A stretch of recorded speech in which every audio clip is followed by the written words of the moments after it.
Welcome back. What we're going to spend quite a bit of time on is the sales approach to teaching because it's effective. It uses modern-day marketing and consultative sales techniques to influence our audience, which is critical. Now, the first thing you're going to see here, the first thing we're going to talk about is we call it the sales approach or the persuasion approach to teaching financial literacy. Before we get too deep into the sales approach of teaching personal finance, it's important for many of you listening to drop those preconceived notions you have of salespeople. Many of you, as soon as I said sales approach, your defenses went up. You thought of that pushy car salesman that's trying to put people into products they don't need. That's exactly the opposite of what we're trying to do here. We want you to take a consultative sales approach like those high-end salespeople do. When they take the time to understand the needs of who they're serving, they get engaged in this process and see if what they're offering fits their needs. They ask good questions. They learn about what the needs of the participant is and where they can really help them in finding what they're looking for. Then they educate them on the potential solutions. And if those solutions match their goals, then they encourage them to take action. That action piece is very critical and often missing in education. Moving them from understanding to engagement to education and then getting them to take action is a positive force that will help you create momentum and make a difference in the lives of those you serve. In a moment, we're going to be breaking down how the sales approach works. But one of the things I noticed from my former jobs when I did sales coming out of college, the educators I worked with, the traditional educators, they made great salespeople because they had that passion, they had that skill set to educate others. And that desire to educate people, that is a hallmark quality of excellent salespeople. So educators make great salespeople, and salespeople make great educators. A lot of what we're doing when we're teaching personal finance should be spent on moving people to take action. If we just enter the classroom with the goal to educate people in mind, that's great, but financial literacy is a different subject. Again, we want to help them get that momentum that helps them work towards their goals, because education is great, but if they don't take action on that, how have we truly benefited their life? So if we look at the sales approach, big picture again, it's basically uncovering their needs, understanding the client's goals. Then it comes into building that relationship, building that rapport with that client or prospect. Then we propose solutions. And then the last and final stage is moving them to take action. We're going to be breaking this down through the sales approach section, but it's important you have this overview. And again, the lessons we're teaching now, make sure you take out your pen, make sure you take out your notes, and take close notes on this section. This action taking is a critical element that's completely different than what traditional educators typically do. So pay close attention to this section. We're going to break these down by each phase. The first step of the sales approach is preparation. This is an essential phase that lays the groundwork for all of the other steps in the educational sales process. The preparation phase involves understanding your audience and ensuring you have the skills, confidence, and knowledge to effectively lead a class. What do we need to begin? First, you need to believe in what you're selling or presenting. If you don't believe in what you're selling or presenting, don't do it. Bottom line, just don't do it. You want to always be true to yourself. Share things that you think that are real, that you honestly know will improve somebody's life. That's why in the first class that we spent a lot of time on the problems people face, on how they can avoid that in different things. I hope that helped you develop that belief. I know, just talking to you guys already on the phone, you already have the belief that's why you're taking the program. You're passionate about wanting to help others pick up the personal finance skills that can transform their lives. If they just pick up one lesson that you teach, it can mean a huge difference in their life. By you listening to me now, you obviously believe that teaching this subject matter can make a lasting difference in the lives you reach. Through the training, we hope to reinforce your belief and further inspire your passion. I want you to understand that too. When you leave a class, reflect on that. Feel good. Bask in the glory of knowing that you've helped people there just for a second. Might sound a little overdramatic, but give yourself a few minutes to reflect on how you may have helped and let that inspire your motivation, the passion, and the energy to continue to do it.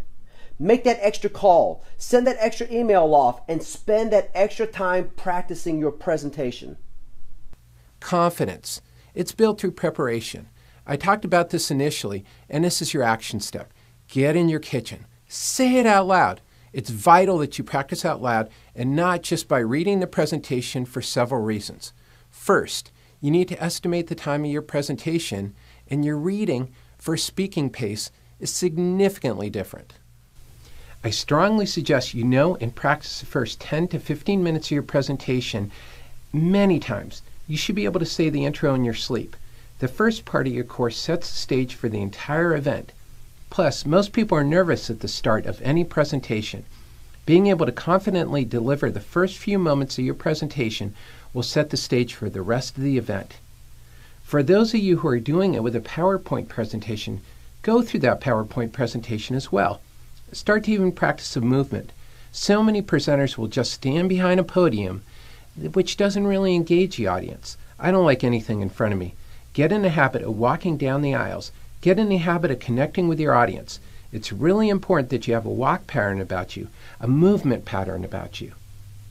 Knowledge of the topics presented obviously is really important. If you're not confident on a subject, and I've seen this many times, you won't want to address questions on it. You won't feel like sharing about it as much. That's a number one reason that parents aren't talking to their kids about money. It's because they don't have that confidence in it themselves. Now I want you to have the confidence, but also if you don't know something, don't worry about it. As mentioned before, make learning and expanding your knowledge of personal financial topics a daily ritual. You should stay aware of the latest studies, economic news, and spend as much time learning more about the particular subject matter that you teach. Strive to be an expert, and in this endeavor, consistent education is key. Even with a vigilant learning goal, there still may be questions that you don't know the answer to. If that comes up, say, "That's a great question. I'm going to actually have to look up the answer and I'll get back to you on it. I'll email you on it." Praise them for asking a good question and let them know that they don't need to know everything. They just need to know where to find the answers. Today, the great thing is with the internet and having advisors is you can make a phone call. You can look up something online and just get the answer. You don't have to know everything. I encourage you to continue to strive to learn as much as possible, but you don't have to learn everything. Now, we've talked about this many times. The presenter should try and learn as much about the participants as possible before the event and spend the first few moments of the event understanding what the participants want. The more prepared you are for the audience, the better it is. You're going to notice in our curriculum, almost every classroom session starts with an activity that is based on dreams, goals, and lifestyle. We want to connect money and what they want to achieve in life, what they see on TV, and help them understand their goals and their direction. Now, how do we do that? Well, we've talked a lot about that before. The trans-theoretical model, doing surveys, talking to your audience before they get there, talking to the people that connect with the audience already. These are some of the things you can do, but simply, you really need to do your homework. Really try to empathize and understand your audience. The more we understand them, the more effective we'll be as educators. Then, you want to align the presentation so those benefits align with what will motivate people in the class. When I teach a larger class, when I'm going around and doing the dreams and the goals and the lifestyle activity in the beginning, I'm taking notes. The guy in the green shirt, oh yes, he likes to surf. Or the girl with the 2 ponytails, she likes to do this. The person over here likes to do this. I'm taking notes so when I'm going back through, I'm making a point about something I'm teaching. I can point out to them specifically. I'll say, some of us like to surf. And I'll look back at them directly. I point at them directly. They're engaged, and they also know I'm listening. In smaller classes, I don't need to take notes. I get to know them. When there are a series of classes, you get to know your audience. For those of you educators so blessed to be able to teach people time and time again, That's a great thing. For other of us out there, you may just be going into a class or 2 or 3 or 4, and you may not be able to get to know them as deeply. When you can point to them directly and repeat what they said, it just connects with them in a special way. They know that you understand them, and they know that you have their best intentions at heart, which is a big thing. We talked about this in the measurement section, so let this serve as a reminder. Setting clear goals as the instructor is critical. If you were leading an expedition without a map, do you think you could be very successful? Well, think of yourself as the captain of the class. It's up to you to guide the participants down the right path. Your clear goals are a critical component to ensure that you and they stay on the right course. I want you guys to set up very clear goals for yourself. This is very, very important, not only for the individual classes you're teaching, but long-term goals for how many people you want to reach, the number of times you want to teach a year. All these different things are vitally important. I want you to set very, very clear and concise goals. To illustrate the importance of knowing your audience, I'm going to share with you a story of a young man who worked with us many times. Now, this guy was real talented, 17 years old, and he went out to talk to students at a high school. Now, typically, he went to private schools or schools where the students were well behaved, and they listened and they were engaged. But one time he got a speaking opportunity outside of the norm, and he did not take the time to understand his audience before he went. And he started his presentation and immediately started being heckled. They were making jokes, wisecracks, talking back and just giving him a hard time. He didn't realize his audience was high school students that recently got kicked out of a normal high school. They were in a supervised environment. Now, had he have went back and knew his audience before, he wouldn't have had to pay that price. He made a mistake. The audience failed. He failed. It was a bad case all the way around. Now, that is an extreme case, but it's really important that you understand who you're talking to. Gain as much information as you can prior to going out, because the more prepared you are mentally and with your presentation, the better and smoother it will go. The foundation for rapport is everything we talked about in the preparation phase. When building rapport, you're trying to build trust and connect with your participants in a meaningful way. So, how do you start the rapport building process and connect with your audience? Our experts have a few thoughts. Active listening is key. So many times you ask somebody a question and they respond incorrectly. Have you ever asked someone, "What's been going on with you?" and they respond, "Good"? Often we get caught up in the day-to-day and don't really listen. It's just one of those things, especially when you're busy. Active listening is critical when you're in front of a class. You want to make sure you're understanding and digging deeper. If somebody says to you, "I want to buy a car," okay, why do you want to buy a car? Or you can even start with, "What type of car do you want to buy?" "I want to buy this type of car." "Why do you want to buy that car?" "Just because I thought it looked cool." "What will that do for you?" "You said it will look cool. What will that do for you?" "I think it'll make me feel good knowing I have a reliable car." Maybe they say, "I want to look good when I pull up to school." Why would that be important to you? What's behind that? I like that feeling that it gives me when I'm being noticed and things like that. Or if they're talking about a reliable car, I always worried about my car before. Maybe it might be when I was a single mom, I was worried about my car. I just don't want to have those worries again. Digging deeper. With every question we're asking, especially with money, it makes it easy because there's always a reason behind what they're telling us. If it's a new car, buying a home, getting out of debt, we want to go beyond the initial thing they're telling us and get into those deeper levels. We're going to be talking about that a lot deeper at a later level. We just want you to understand there's psychographics. Basically there's attitudes, values, lifestyle. What is it that makes them them? What is it that makes them understand who they are mentally? We are always trying to drive questions that will help people understand their true goals and motivators. A lot of rapport comes down to sharing personal stories, whether positive or negative, and letting them know you're a real person. I'm going to go back to my high school years once again and share with you a story of a great teacher who still impacts me to this day, Mr. Rabbit.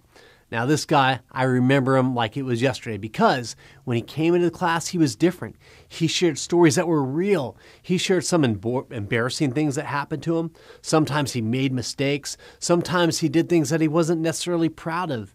But he shared it with us so we can learn and gain a deeper understanding on how to be a better person. Now, he influenced the entire class, and the class loved him because he opened up and he was vulnerable with us.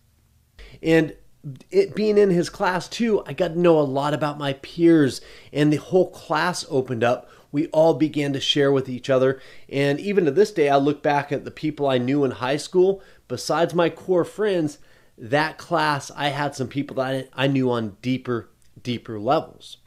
And this was a big thing for me because, back then I was really shy. I didn't want to share in class. I never really did. I didn't raise my hand. I was never an active participant. That was just my personality. But because he shared and created the synergy within class, it made it so everybody was sharing. Everybody was on the same team. We ended up leaving that class caring about each other. There was a real interesting dynamic that he was one of the few teachers was able to create. So whenever I think about a classroom experience that I want to create personally now, I think back to that class. I think, okay, hey, how can we create the synergy to where people feel open and welcome to share, where there isn't judgments being cast? And oftentimes it comes down to the educator who breaks the ice, shares some personal stories, again, getting off that high horse of I'm the educator, no, and getting down to that level with your students. That's really a big thing. And if you can create that type of rapport in class, I'll tell you what, they're going to remember it. They're going to be better off because of that class in particular. Get to know your audience's psychographics. The surveys and other tools we shared already will be helpful. Another great tool is to pay attention to the marketing designed to target the audience you are teaching. If you're working with adults that are deep in debt, watch the commercials of payday lenders and others who are targeting and marketing to this audience. The messaging they use can be leveraged to help you in the classroom. Also, check out all the media used by your audience. The magazines, websites, and other outlets all can give us great clues on how to hook our audience. Why would we leverage the knowledge of traditional marketers and media in the classroom? The answer is simple. They spend billions of dollars researching how to influence people to make purchases. You are leveraging all those dollars to convince your audience to work towards financial wellness. In the marketing world, they want to know about their users' IAO, interests, activities, and opinions. What are they interested in? What activities do they do? What are their thoughts? That's how a lot of marketing is done. They understand that. They've designed ads, marketing materials, sales presentations. They've picked spokespeople that align with somebody. One of the projects we do, even at the little kid level, is have them dissect ads. Who is this advertisement for? What are they trying to convince you of? Getting them to understand these advertisements at an early age is key. Also, we want to utilize, even though we're trying to expose what people in the marketing world do when they're teaching kids about money, is we want to utilize that to our advantage in counteracting the buy messages. I think I referred to it before. I was watching Super Size Me and they were showing different pictures of people in that. And the first picture they showed was a picture of a U.S. president, and most of the kids could not identify him. The next one they showed was Wendy from Wendy's Hamburgers. Some of the kids knew who it was. Oh, that's a hamburger girl. They showed a picture of Gandhi, and most of the kids didn't recognize him. They showed a picture of Ronald McDonald, and every kid recognized him, which is interesting, and yet scary at the same time. But it shows you how we can utilize those same techniques that they're using on a massive scale, taking them into the classroom to benefit them for their good. When you're watching marketing, when you're watching advertising, think about, how can I improve my presentations by utilizing what I've seen here?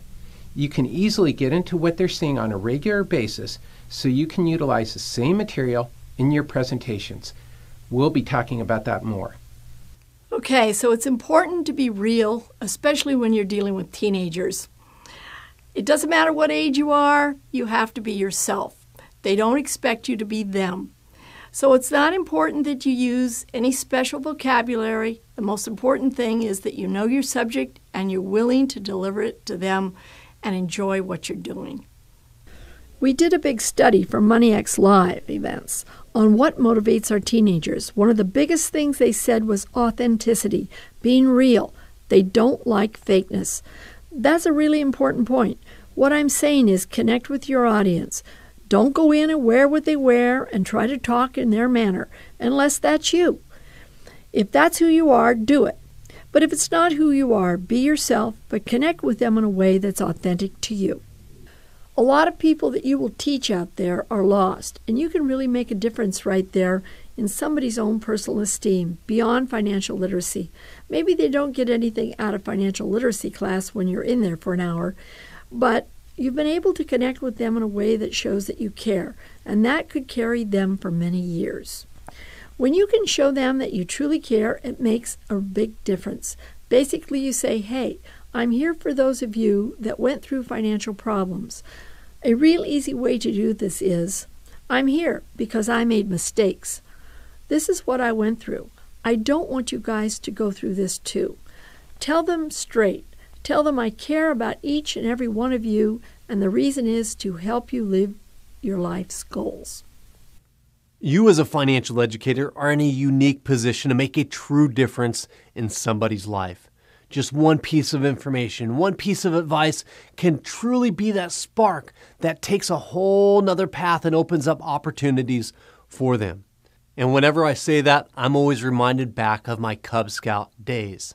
Now back then, my mom was the troop leader. And from what she tells me this day, I guess each year they had a draft, kind of like an NFL draft, to pick the new Cub Scouts for their troops. And there was one gentleman, a kid up for this draft, and none of the other troop leaders wanted him, which was kind of rude. But my mom, being a loving, welcoming person, welcomed him and wanted him to join our troop. So he did, and we all greeted him with open arms as well. Now, the entire year went by, and he was having problems at home, parents going through divorce, he was getting picked on by people at school. He just had a lot of issues. So he wasn't actively engaged, but he did make every meeting, and he's a part of the troop. He just wasn't that person leading and making the first moves to participate in activities. Now, the end of the year happened, and this was the big finale, when we got to camp out, start a fire, barbecue, and do those things that Cub Scouts do. We were tying knots and having fun. Now, the actual finale was when we got to start a fire with a flint.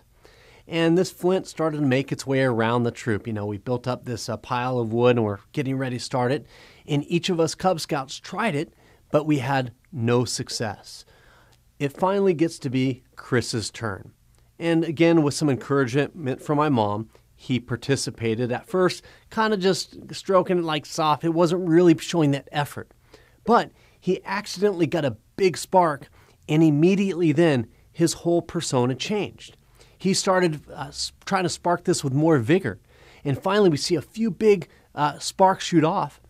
And all of a sudden, some smoke comes up, and this fire starts. Everybody was amazed. We all tackle him. We're just laughing, having a good time. I've never seen this kid so happy in my life. Now, fast forward many years later. My mom's at the supermarket. She sees this gentleman with a leather jacket, spike hair mohawk, piercings. It's a guy you would not want to run into in a back alley. But she recognizes him, and he walks up to her, Mrs. Shorb, how are you? And the very next thing he said was, remember back when I was in Cub Scouts, and I was the only one able to start that fire. Now, that made a tremendous difference in his life. Just that one thing he held on to. So you, as a financial educator, have that ability to make a huge difference in somebody's life because this information is needed. People need this every day. So realize that as you're going out there and sharing this with your community, you are making a lasting difference in the lives of those you touch. That little spark, that little piece of information you give somebody can make a difference. I remember we do a lot of work for veterans. And this one young lady, she came up to me and she was so worried about one small issue, one small thing that was weighing her down. In fact, the first half of class, she was disengaged. She just wasn't there, and you can see it. And I met with her at lunchtime, and we started this conversation. And what we found was this issue was so small. And we worked about 10 minutes together. Went through, created a plan. I covered what was going to be talked about in the second half of the course, and immediately you see this weight lift off her shoulders. She sparks up. The entire next half of the course, her eyes were bright. She engaged. She was there. And I share this story because you as an educator, if you just can help people get past one issue, sometimes you can see an immediate difference in their lives. They can get that instant gratification. Other time, it's that longer term gratification where you're helping them gain skills that will help them in future years. And hopefully you'll get some emails or phone calls thanking you for that in the future. So to recap, the educational sales phases we talked about already. Phase 1, preparation. Be ready. Be prepared. Phase 2, listening and rapport. When you're in the class, even before the classroom, understanding the audience through surveys. When in the classroom, build that rapport. You're listening intently, active listening, digging down deeper into those questions. Phase 3, offer solutions in a benefit-driven manner. A key part of any sales process comes after you understand the client's goals and build rapport. This is when you offer a solution that will help them accomplish those goals. Within the financial literacy course, the solutions we present are for them to continue their education and take the action steps that will help them meet their personal objectives. Solutions can only be offered once your participants have a sense that you understand where they're at now and their future goals. We'll talk a lot more about this in the take action phase of this framework. We want to educate with benefits, not features. This is taken straight out of marketing. You don't hear a company marketing juice say, "This juice has 6.2 grams of grape juice." They always add on the benefit the end user will experience. For instance, this juice has 100% of daily vitamins, so you will feel energized throughout the day. They conveniently add visuals that reinforce the big difference drinking their juice can make in your life. You'll see the targeted demographics doing something fun and highlights the energy and vitality they'll feel because of the juice.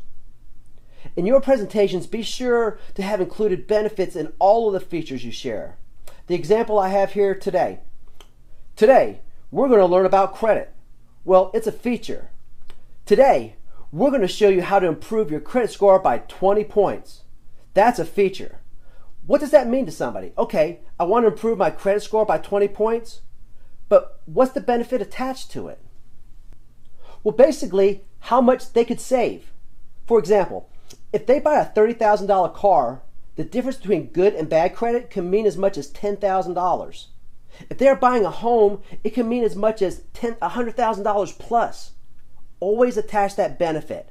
What I would say after telling them that this could save as much as $10,000 off after your car purchase, okay class, what would you like to do with that $10,000 you saved? Then we're taking that money and relating it to a lifestyle goal. What would you like to do? This is again where you're learning about the class. Anytime we talk money, anytime we mention dollar figures, like when I mentioned $1 million before, or how that's saving $10,000 doing this, doing that, first things, the numbers catch them. But then we really want to drill down and get them to connect with how they're going to be able to live their life. What benefits can they personally experience? Let's talk about saving money at a young age or saving money to purchase a home. How will it feel when you have that home? Digging down into the real benefits. Focus your presentation to include the specific benefits that will impact their lives. When you give them a specific benefit that they've already told you, for example, I want to travel, I would dig down from that question and say, where do you want to travel to? I want to go to Rio. When you're saving those benefits, hey, $10,000, you can easily afford your trip to Rio. The exchange rate is 2 to 1. You're going to be living large down there, or whatever the case may be. A simple technique is to share with them the lessons, then ask, how will this benefit you? Instead of telling them let them tell you. Guide them along the way, but let their mind think how that topic or lesson can benefit them personally. Drive down to those specific benefits someone can relate to. I want to take that a step further. Dive down to the specific lifestyle benefits that they can experience. When I say lifestyle benefits, I'm not just saying lifestyle benefits right now at this moment in time. What I'm talking about is lifestyle benefits that can continue to last. Maybe get into how they will feel. For example, how will you feel 10 years from now when you know you will have money in the bank? You'll feel financially secure. You're well financially. Well, how will you feel? How will your life be different? I'll now be able to sleep at night, not worry. I'll be able to know that my kids can go to college, whatever that case may be. Think about the benefits that you experience as you are achieving financial wellness or have goals to achieve financial wellness, wherever you're at personally. If you've already achieved financial wellness, think about the benefits you're receiving. Share that. If you're into a work in progress, think about those steps that you're experiencing. The lighter load eventually. Maybe you're going through financial problems now. That's okay. You can share that with the audience and share with them the hope and desire for future benefits as well. Again, benefit-driven statements are key. We're going to be talking a lot about that quite a bit through everything we do from this point on. So we need to let them know this is not your average high school class, which they've already spent 10,000 hours listening to other subjects. And with money, it's very important that they understand that this is a different type of class. Unlike any other subject, there is a direct benefit with somebody learning how to manage their accounts, manage their money, and their lifestyle. Now, with other subjects, let's say even math, you need to know math so that you can get a job, so you can go to college, so you can get a job that pays more. So then you can have extra money. There's 4 steps in there before you can connect with lifestyle. With money, learn how to manage your money, and you can achieve these benefits if you're successful at it. We talked a lot about this already, so let's move on to the action plan of the educational sales process.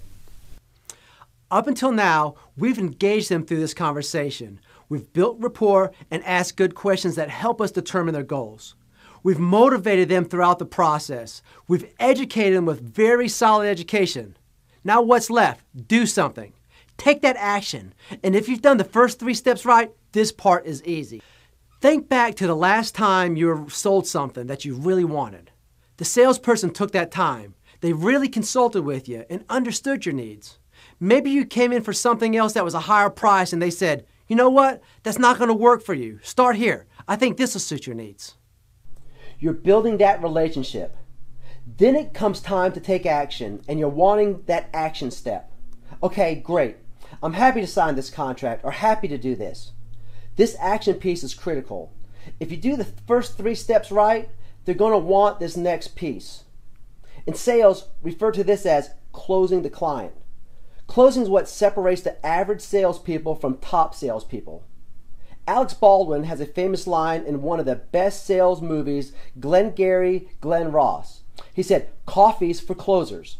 This line is used in sales offices around the world and shows the esteem that closers get. In the education world, your job is to close them on taking action. Education is great, but with financial literacy, our goal is to get them to create positive financial habits that lead them toward their financial goals. We're sharing with you some tips that will help you, but it's up to you to practice this skill set every time you're teaching a class. Your call to action will depend on the class you're teaching. What is the subject matter and goals you have established for the class?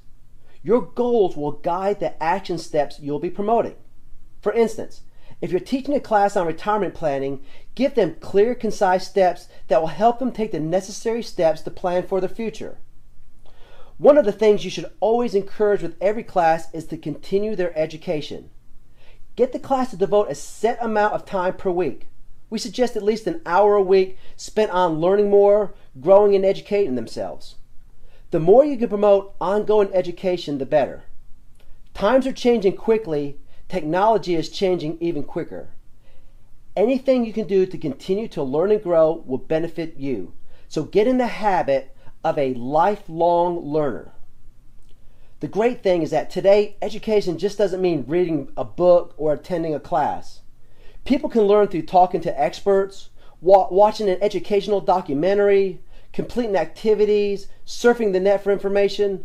There are many educational options available, and encourage your audience to find the method that best suits their learning styles. Timing is critical when closing your audience. It's important to time the call to action at a time when there's high energy or high emotion. Anytime you recognize that in a class, it's important you can address those solutions or get them to take the next steps. Get them to do whatever you want them to do. Anytime they're emotionally charged, it's a good time to propose that solution. Spend an evening watching direct response infomercials that are selling get-rich-quick type products. They understand how to leverage your emotional climax to get you to take action. And that's what we're trying to do. We're trying to leverage when we propose a solution. A good time to propose solution is during our discussion on dreams, lifestyle, family goals, or other emotionally charged topics. When you practice your presentation, look for those areas and get in the habit of inserting solutions at the high energy times. Also pay close attention to your audience. When they have their interest, close them on the solution. Up through now, we've been talking about really high-end consultative sales approach in the education field. Now, I'm going to integrate some old school type sales techniques as well. For those of you salespeople out there listening, this is more of that Tommy Hopkins style stuff, but it works really well in the education field.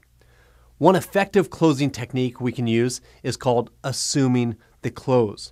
We're going to assume whatever action we want the participants to take. For instance, we can ask, do you want to learn about money? Now, if we ask a question like that, it's not assuming anything because their brain's thinking, yes, I think I want to learn about money, or no, I don't want to learn about money, or maybe. We're not leading them down the path. Now, there's a very different thought process that goes through their head, but assuming the close will lead them into the action we want them to take. But assumptive closes will lead them to the action we want them to take. For instance, if we say something like, now that you know saving and investing $100 a month can make you a millionaire by retirement age if you get on a consistent savings and investing plan, what are the first steps you're going to take? Now, that person's brain is thinking, okay, hey, what steps am I going to take to make sure I'm on that path, rather than, hey, am I going to take steps? So we've assumed that they're going to take those steps. And their brain automatically starts thinking, hey, how can I start saving that $100 to reach that end goal? Or let's say you want to talk to somebody that is looking to purchase a home and you conducted a class on this. What kind of questions can we ask them that will help lead them toward purchasing a home? Maybe we can ask, hey, what are the first steps you're going to take when you leave here to realize your dreams of buying a home? Listen to their answers and encourage them to dig in deeper. And then you can ask, hey, what are the next steps you're going to take, and continue to ask those assumptive questions that lead them down the path. They may say something like, I'm going to get a copy of my credit report. Your response to that could be, great. When are you going to do that by? So we're asking them and trying to put a timeline on what they're doing. Again, we're trying to lead them through a series of questions that take them from where they're at now to the place they want to go. We're basically saying, hey, you know this is going to be the best solution for what you want. Now follow those steps. Now, it's important to realize you can't just assume the close if you didn't do the first 3 steps we covered earlier. It really takes some rapport on your part. You need to understand what they're looking for. You need to understand your audience and how it will particularly benefit them in their own personal life. Also, the assumptive close helps them to understand if they don't take action, it's completely against what they want in their own life. The alternative choice close is another great way to inspire your participants to take action. we can give them a question that really highlights the consequences and benefits of them taking specific action. For instance, let's say we're talking about credit, and we can ask a question like, hey, would you rather worry about getting turned down for a car loan and feeling that embarrassment of having that salesperson looking over you and knowing you didn't qualify? Or would you rather feel confident when you walk into a dealership knowing that your credit's good and you feel secure and you're excited to have them pull your credit and discover that you have qualified for the lowest rates? Now, it's kind of a long-winded question, but it basically illustrates, hey, the consequences and the potential reward of having good credit. So a good alternative choice will give that very polarized suggestions within that question. You can even do it in your own life. Let's say your significant other, you want to go out to eat with your significant other. And let's say you want to try a new Italian restaurant that opened up around the corner. And your significant other, does not like Chinese food. You can always ask this question. Hey, would you rather have Chinese food or go to the new Italian place? What are they going to say? They're probably going to answer the new Italian place because they don't want to go to that Chinese place because they don't like that food. So we can utilize that in many different ways, and we can use this throughout the class on many different types of examples that we're teaching. So let's bridge this over to the personal finance realm. We can say something like, your choices are clear. You can either rebuild your credit and have lower monthly payments and feel that confidence in your credit when you go in to qualify, or you cannot rebuild your credit and pay more each month, always be worried about your interest rates adjusting and other problems that can happen with that. Again, there's two choices. Most people will lean toward that positive choice, in this alternative choice when they feel empowered to make that decision. It's basically their mind telling them, hey, this is the route we're going to go. Another powerful closing technique we can use in the classroom is simply asking for their commitment. Now, a real critical aspect of this commitment asking close is that we've built rapport. We've built that trust with our participants, and we've done those first stages properly. So once we do this, we can ask questions that simply ask for their commitment. We can ask something like, now that you understand this concept, how many people are going to take whatever action you want them to take? Raise your hand. It's always important that in this commitment piece, we ask them to raise their hand, vocalize, be engaged in that question. Or we may say something like, whatever, we'll describe an action step that they can take, whether it be write out your goals, do your budget, and we can say, hey, how many people will do your budget for me? Raise your hand. We can bridge that to say, how many people will do it for yourselves? You understand how important this is in your life. How many people will do it for yourselves as well? Raise your hand. Get their commitment. We can ask it in a deeper way. How many people value your life so much you'll take 10 minutes after the class and write your top 3 financial goals? Raise your hand. Again, each question we ask them to take some form of action. That's helping to connect their physicality with their brain, and it gets them more engaged in that conversation.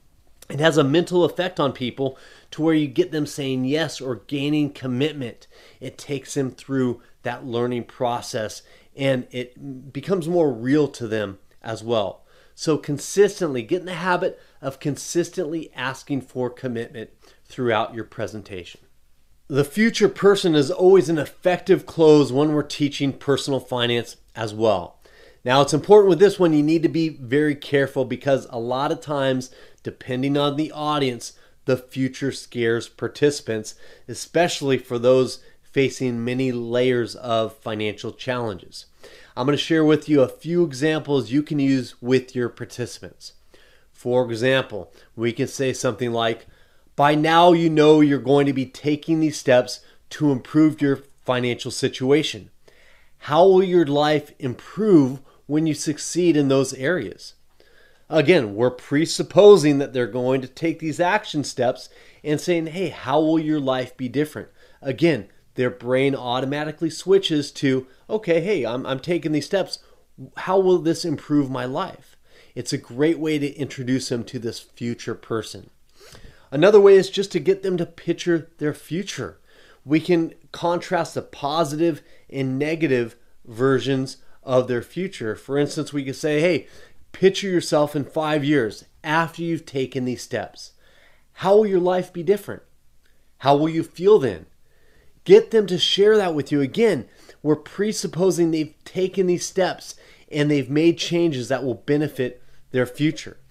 You can also contrast this with the alternative version of their future and say something like, let's say you don't take these steps now. What will your future look like? Again, they see this very grim reality of their future then, and we can really contrast it with that positive reality in the question just before. So what we're doing here is just like a map. If you have something in your sights and you see that the direction we can go that will lead us to less pain and more enjoyment, a basic human quality, we can direct people through the questions we ask, the things we have them envision. What we're essentially doing is giving people that clear vision, that end goal, something that they can focus on. We want them to be able to say, hey, I see how this will improve my life. I see the benefits. That's how I want to live. And I know the steps now that I can take to get there. Another great close you can use that will help people understand the benefits associated with personal finance is called the Ben Franklin close. This helps people logically evaluate the pros and cons of what action you want them to take. And doing this close is pretty simple. Have them pull out a piece of paper. Draw a T, a big T on that piece of paper. Now on the left side of that T, they're going to write reasons for. And on the top right side, they're going to write reasons against.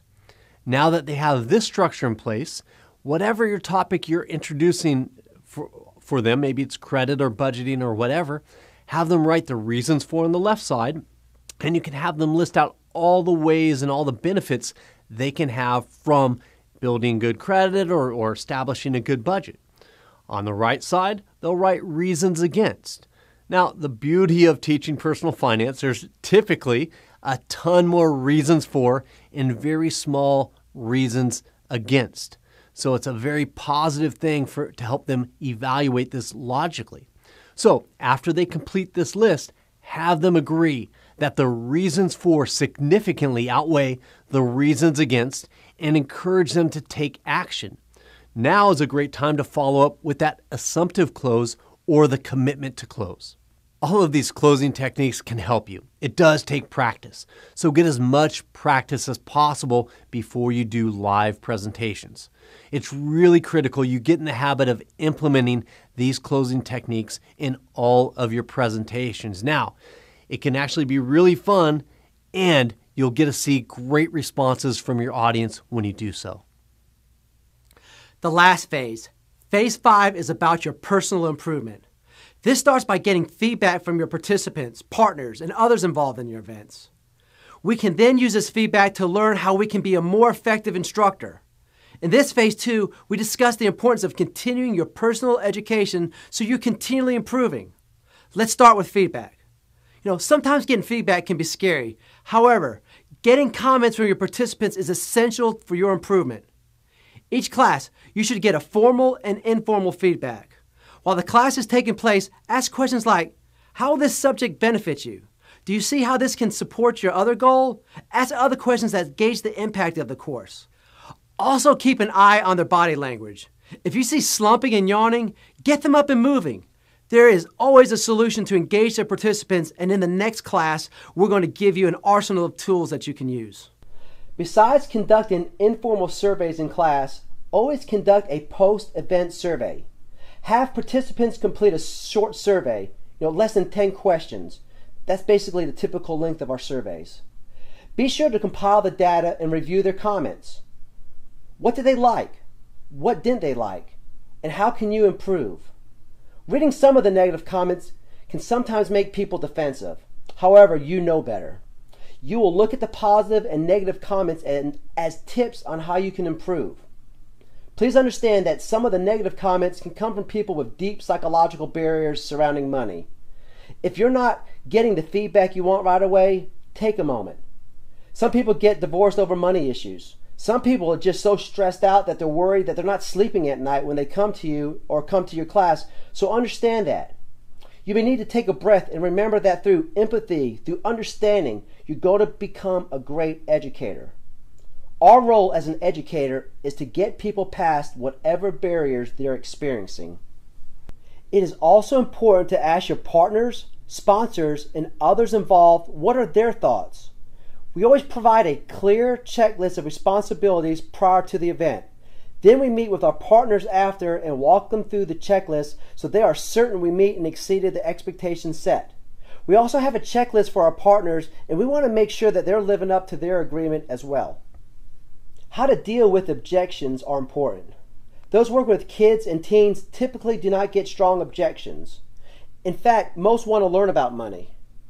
Oftentimes, their objections are just about education in general and not with what you're teaching. Some do have preconceived notions from what they hear from their parents or what they read. But for those working with adults, objections occur more often and they have a much deeper emotional connection with the subject of money. As you learn, many adults have made mistakes. They don't want to face reality and they don't want to change. A great way to deal with this is through the feel, felt, found method. They may come up and say, I need to have my coffee in the morning. It's an important part of my day. I need it. I know I'm not saving money. I know it can save me a few $100s, but I want that. I'm not going to take your advice there. How can you answer that instead of going, that's dumb, it doesn't align with your longer term goals? Instead of that, we're going to use framework. I understand how you feel. I felt that way before, the same way. I felt that making this change personally helped me enjoy life more. What I want to talk about right now, before I get into this, is when you're using this method, it has to be real. Don't make stuff up. Either share real stories that you experienced or share stories that you read about or maybe have heard from others. I understand how you feel. I've experienced that before. I love coffee, or I had a friend that loved coffee that said the same thing, or I had a client that felt the same way as you do. For example, I understand how you feel. I had a very close friend that felt the same way about her coffee in the morning. Her goal was she wanted to save up for a car, and she wasn't saving any money at the time. But what she found out was that by just giving up that coffee and making it at home, she was much happier when she was able to buy that car 6 months, a year later, whatever the case may be. Looking back, she found that having a car was a lot more important than giving up her coffee, and she said she would do that again in a heartbeat. Relating with them, giving them some validity. You're understanding their feelings.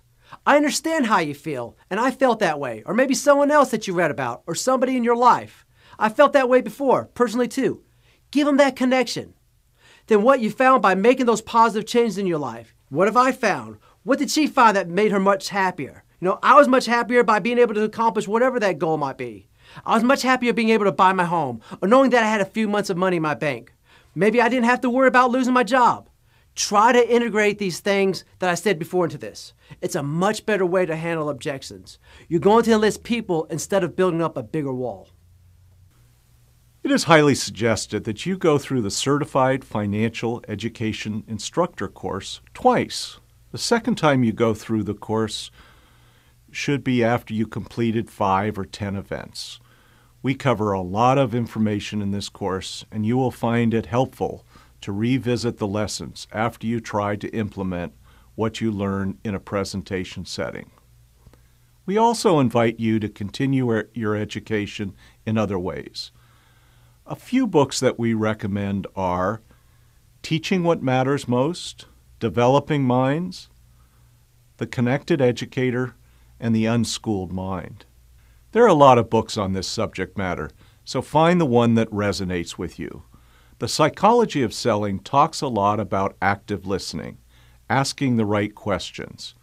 Where it says selling, you can just put education. The Psychology of Education is also a highly recommended book because a lot of those same techniques we discuss in the educational sales approach are covered in Brian Tracy's book.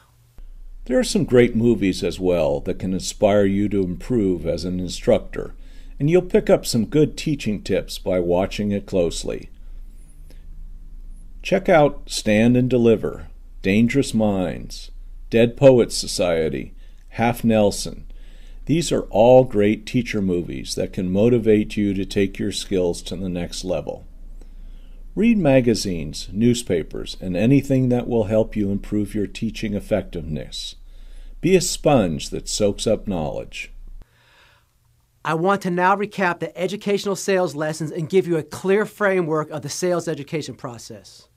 First, establish clear, concise goals for you personally. What do you want to accomplish? What is it that you want the end user to do? What is that action piece that you want them to take? Know that before you go in. Build rapport in a conversational tone. We're not going around the class interviewing people. We're building rapport. I like to share stories first before I ask it of somebody. For those of you who are dating or anything like that, what does it feel like when somebody continues to barrage you with questions? Ask, ask, ask. They're asking deep stuff that you may not want to share.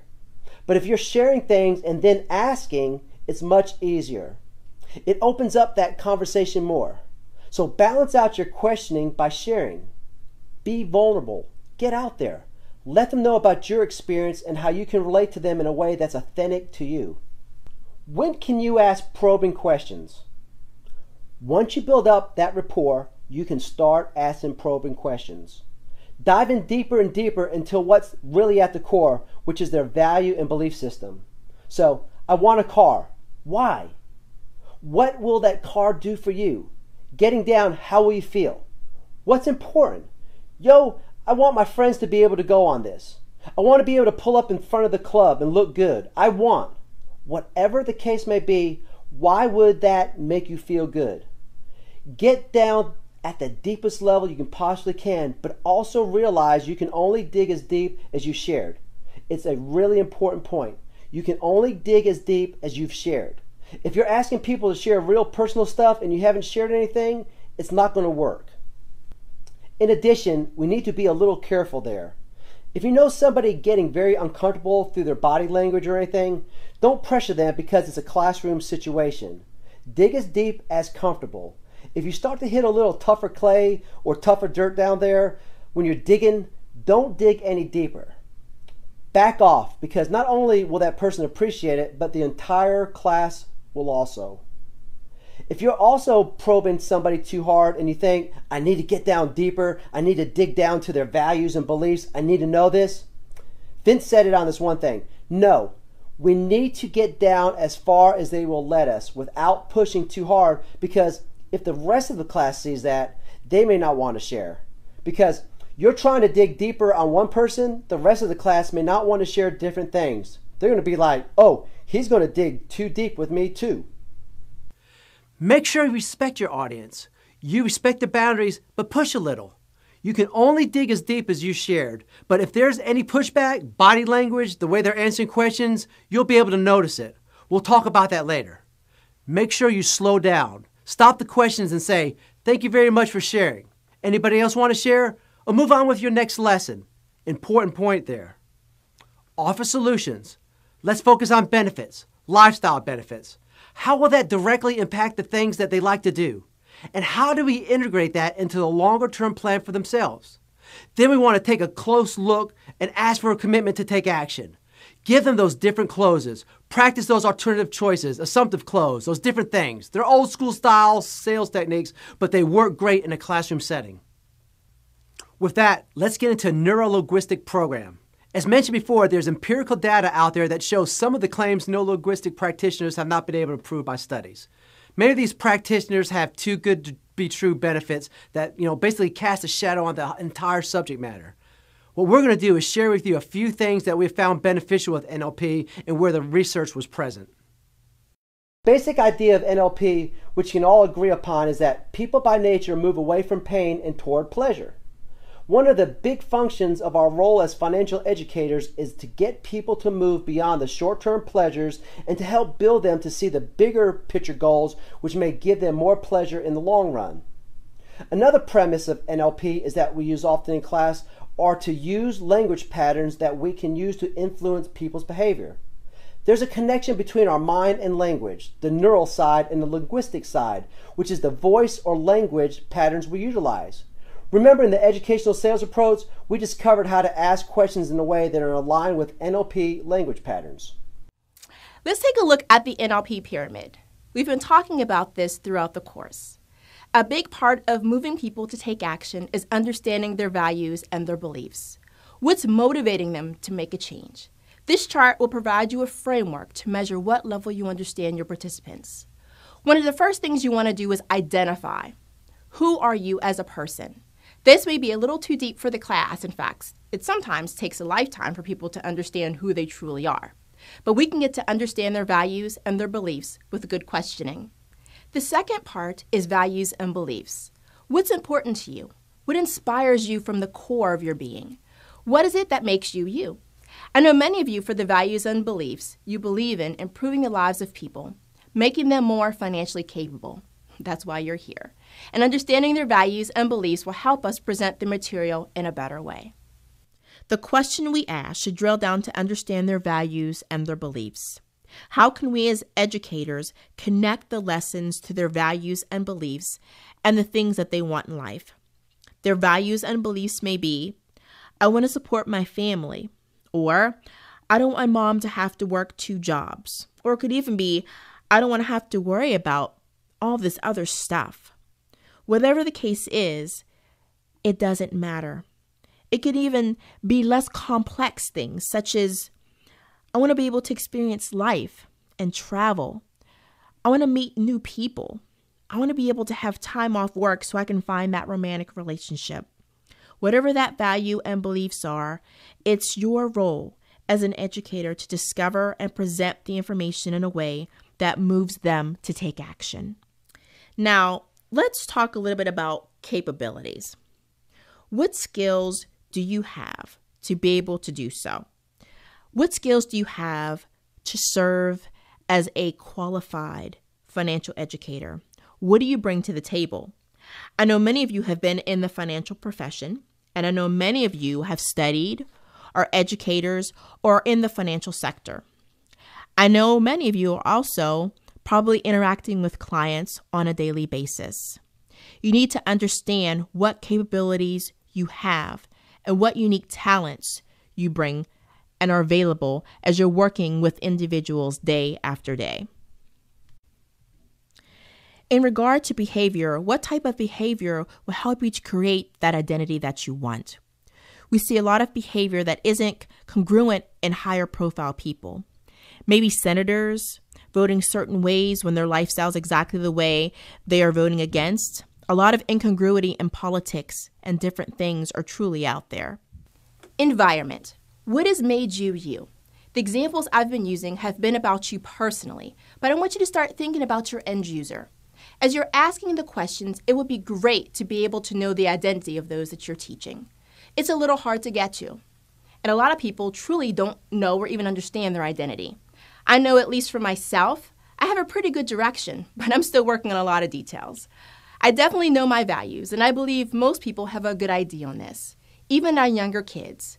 If they're starting to develop their values and belief system at an earlier age, this is going to be an easier process for them. I hope you found this framework helpful. Please think through your own identity, values, and beliefs.